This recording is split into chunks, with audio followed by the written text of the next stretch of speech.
Patience, says Eric Ten Hag, and also there's a little bit of a reading between the lines. What do you expect our team to do with the amount of injuries we have right now, particularly, I suppose, at the back with Martinez, Shaw, Varane, Lindelof all missing? If they're playing, is the first goal you would expect to be avoidable today, is he? Yeah, and I think there's the first goal was the epitome of both teams. I think this is Manchester United. I'd say a little bit naive in this area. Bournemouth went man for man, and in here there's quite a lot to break down, but they lose the ball really cheaply, and this is where we flip it onto Bournemouth and go Solanke, you know, ruthless. And the way that Bournemouth play, they turn the ball over, they attack, they score. But there's a few bits in this. If you watch the ball as it goes up to Højlund, where's the communication to say bring it down? You do not need to try and chest that first time into the path of Garnacho. This bit of skill here from Solanke, so clean, powerful through the goal. But this is the picture which epitomises Bournemouth. They have gone player for player.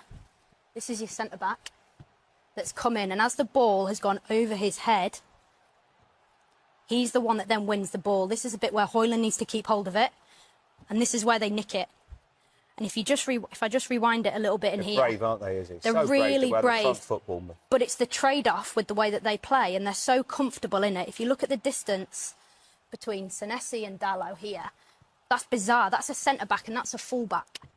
But they're so comfortable in their roles, extremely well coached by the looks of things. Yep. But if you just watch Lewis Cook in here, he's the one that actually ends up as a centre midfielder covering the space to allow Senesi, whose attributes allow him to be front foot and to win the ball. And what they think about doing as soon as they win it is, can we attack? But from Manchester United's perspective in here, I'm like, just keep the ball. You do not need to force it. And then this bit is just purely Solanke. Because that's exposing a weakness, isn't it, that they have at the back? Absolutely. Yeah, they've just gone straight down the side. They targeted that area between Dalot, the whole game in the first half especially, and then they got their just rewards. But they did fight back. They did show character, get back in the game, Jamie. Yeah. It was a scruffy goal. But sometimes, you know, you're away from home, you're struggling, you're 1-0, you're not in exactly the most confident mood as it is. Bruno's heavily involved in this game, in this goal. He's always moving, always on the move, trying to get something there. And they don't pick him up. If you just watch him there, number 8, no player really attracts himself to him. It's too easy from Manchester United's point of view. The ball falls him, too easy. There's no one really getting close enough. And that's what he does ever so well, Bruno. But when you see it, Senesi's trying to get back with him. He's almost then got to go, OK, where is he again? Let me just get man per man. Let me try and stop him. But it's almost like that. It's 2-3 yards, always, never anyone close enough to him. That is another element of luck. It pops up lovely for him. And he dispatches it well with his left foot. You know, it's a decent strike. But it was one that they needed because they weren't really in the game. They weren't free-flowing. And Bournemouth looked the better side. Remember, he hit the bar just before half-time. A really good strike from outside the area. But it was Bournemouth that took the lead into the interval because of the terrific effort from Justin Kluivert.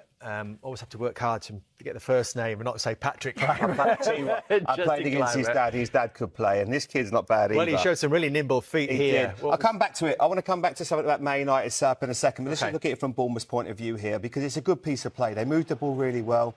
They get into a really good area. Like Izzy said, you're trying to find little weaknesses in teams and how you can exploit that. Now, I'll just take that back. Yeah, that's not too bad. You can see there that Willy Kambala is now pointing. He realises he's got a bit of a problem.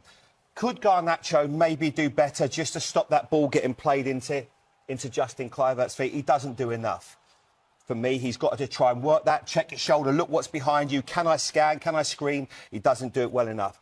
Dalot's obviously got a problem because he's got the left winger out here.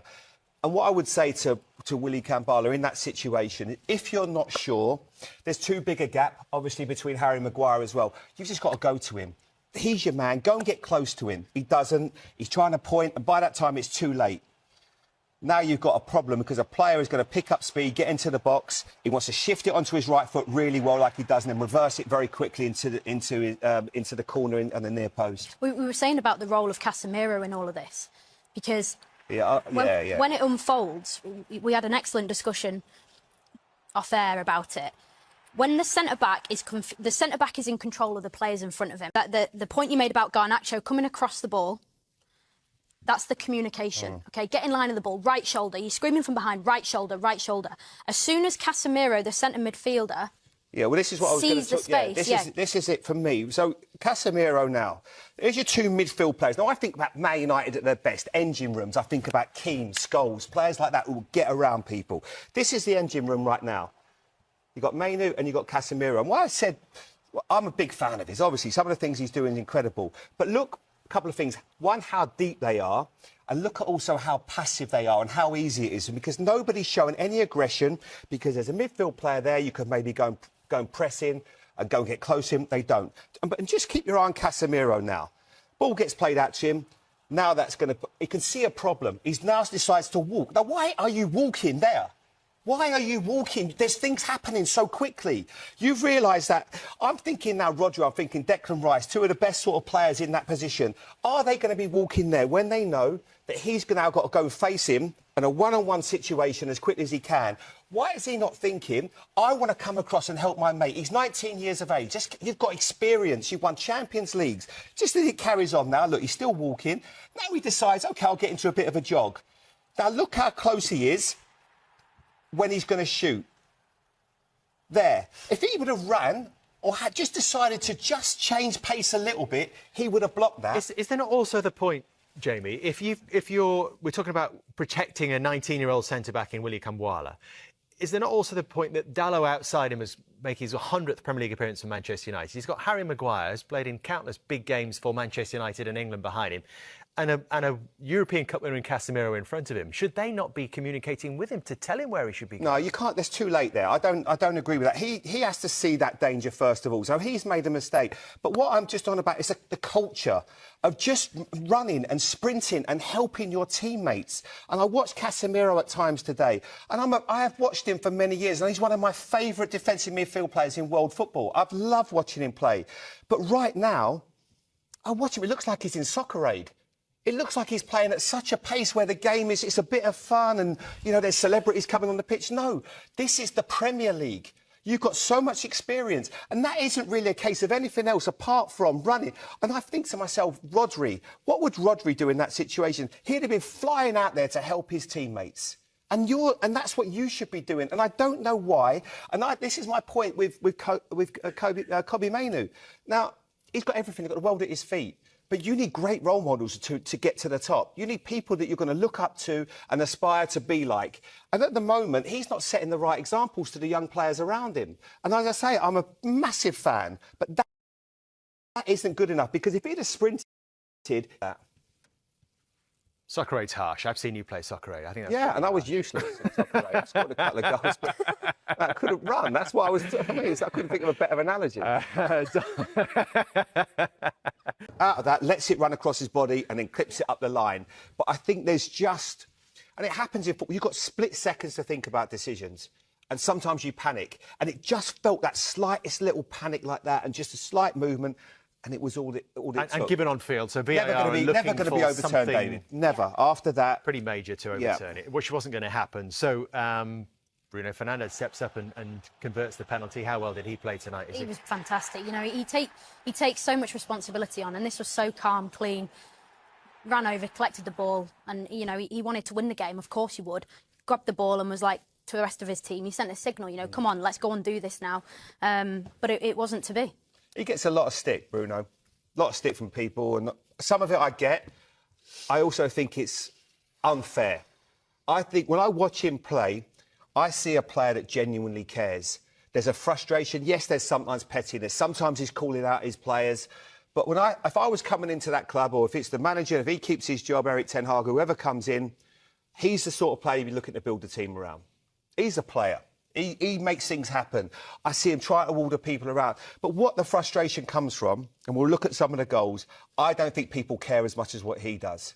I see that as it's like an epidemic at the club where people don't really do enough. Do they really care? Do they go flying into tackles? He, on the other hand, does. And I think he sometimes gets himself into situations that he perhaps shouldn't. But I tell you what, he cares about the club, the team. He fought his way. He's got his team back into that game today. I know it's a penalty, but the first goal. But I just see a player that you can build a team around. And I don't see there's too many others right now that are showing that kind of appetite that he does. What were you going to say on that, Izzy? I was just going to ask you, why why aren't others following his kind of lead? Because he does show it week in, week out. I totally agree with you. He often has a little bit of petulance, and I think the hangover from last season's defeat at Anfield, the way he behaved in that game has hung over him, and I think he knows that. But you're right, he shows up every single week. But off the back of what you said, it's just interesting to wonder what you think about why are other players not. It's a culture at the club, isn't it? I see players, I see multiple Champions League winners, at times walking around the pitch looking like they don't care. And you can't have that. So you think he is the type of character, we've gone a little bit off course here. Do you think he is the type of character that they'll be looking at, people like Sir Dave Brailsford, who's very much big on culture and building that winning environment, are going to set their stall out on him? I get the culture thing, but I'm also big on good players that want to care, want to run around, want to do well for their team. And I think if you've got the right players in and around him, he's done it at Portugal, I get his frustration. It must drive him insane. Good penalty right into the top corner. And he can turn away, having done his bit. And it's been put away.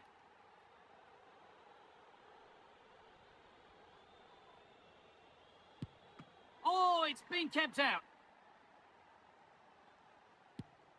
Missed it.